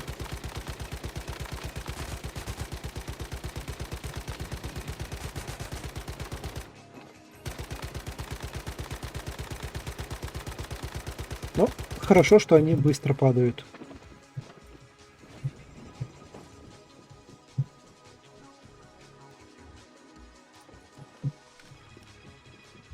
Их тут все забрали? Все забрали.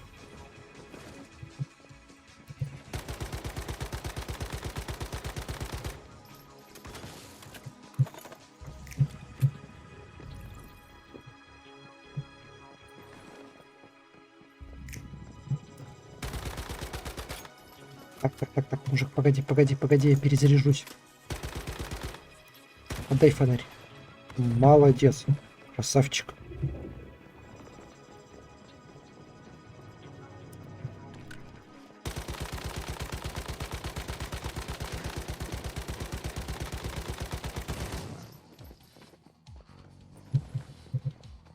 Так, а ты готов?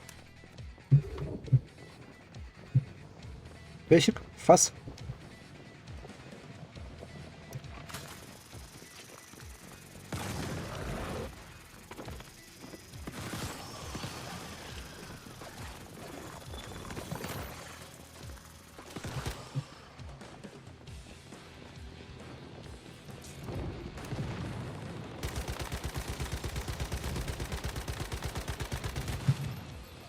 И кто еще остался? Телевизор этот.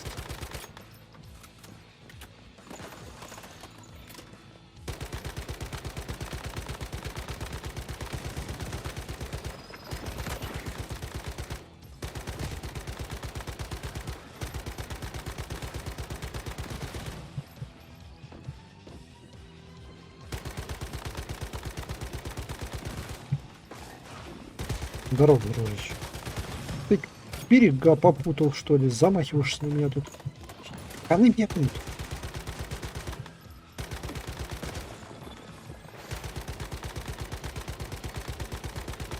Давай, давай, давай, давай, давай. Да ладно, иди отсюда. Да хорош. Да брось. Не делай так больше.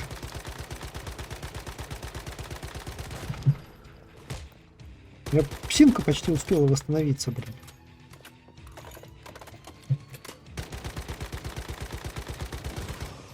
Так, все, со всеми разобрались? Со всеми разобрался. Так, собираем наш дорогой мусор.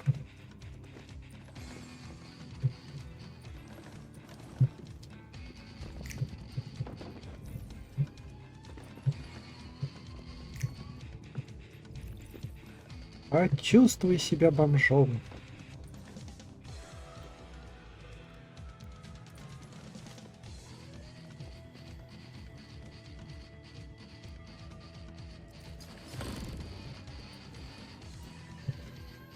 Так, в этот раз на эту штуку попадать нельзя.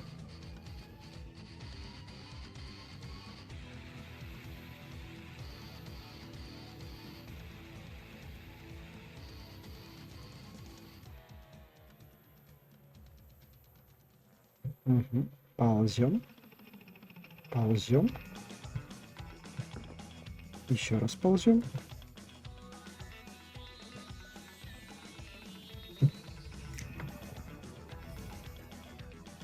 А вот эти, кстати, не изменились. Так же все и осталось.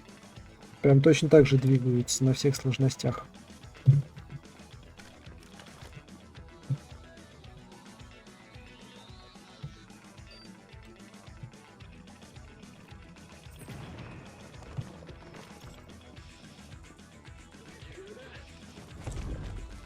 Хрясь.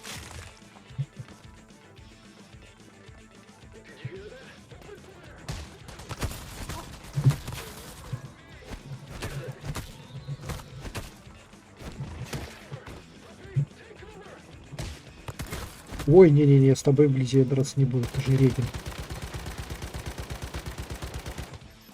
Так, вместо босса теперь ты, Йосик Фас.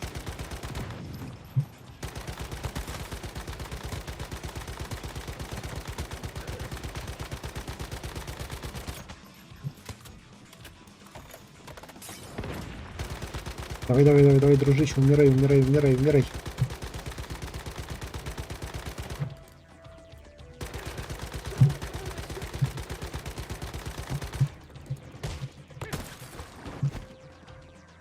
Ну вот, и ты минус. Краса, отдыхай.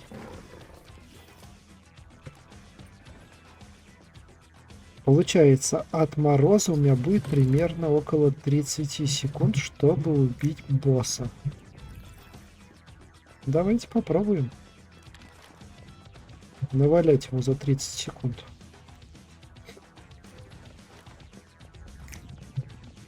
Хотя нет, 30 секунд это после того, как мы получим уже обледенение.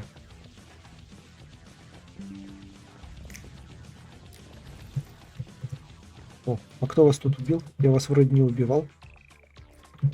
Или это собачки все забежали, постарались.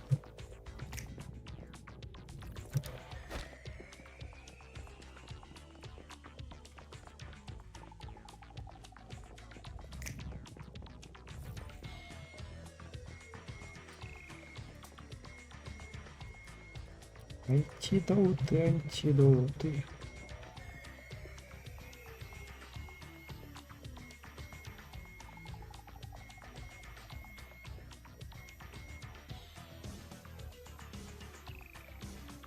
А это, по-моему, немножко изменилось или нет?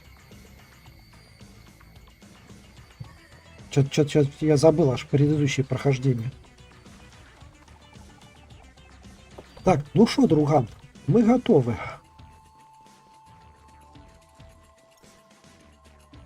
Осторожно, сильный мороз. Пёсов, фас. Пёсов, вон туда, фас.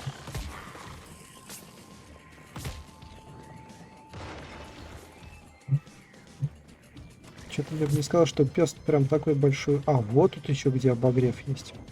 Что пес прям очень большой урон наносит.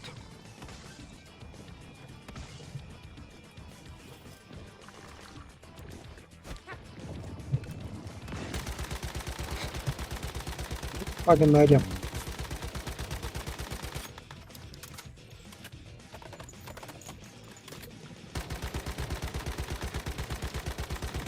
Так, щит снят.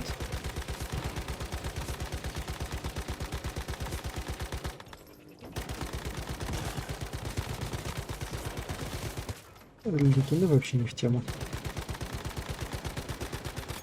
Ты глянь, кто там сидит внизу. Друга, я не могу тебя не убить, извини.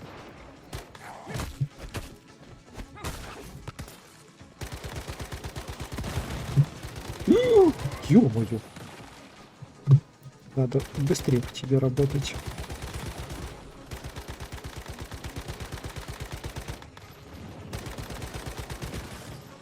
Хорошо стрелочка подсказывает, что кто-то сбоку есть. Промахнулся, промахнулся. Косой. Косой холодильник. Минус 55. А еще больше минус будет? Вау. И даже до сюда бомбардировкой начал доставать. Интересно. Так, стоять, мне что-то чем-то прилетело здорово.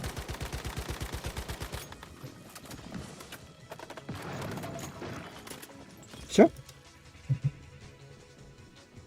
Обморожение. Все, согреваемся.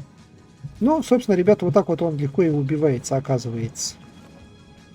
Не надо что-то там выеживаться, бегать вот по этим, активировать вот эти вот теплые зоны. Просто встал наверх, расстрелял его, чтобы тебе никто не мешался, и готово. А что это за подсказка была, что тут как будто что-то светилось, или это у меня глюк был просто? Во, что это такое?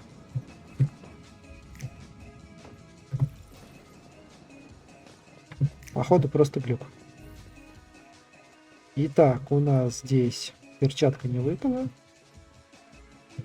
Льдинка третья. И наша дорогая награда.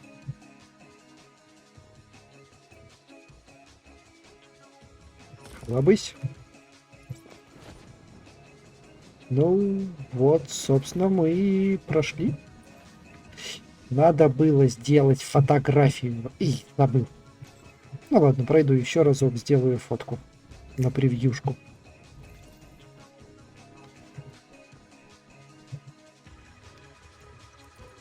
Но мусора мы собрали, конечно, тут хорошо. Тут я не спорю.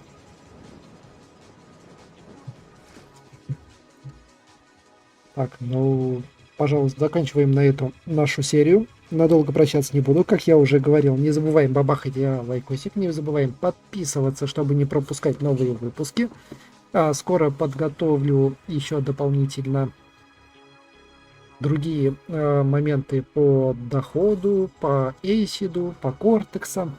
В общем, буду собирать для вас всю информацию, какую только буду успевать находить. Если у вас будут какие-либо предложения, не забывайте писать, ребята, в комментарии. Но надолго прощаться не буду. Удачи тебе в игре и реале. До скорых встреч.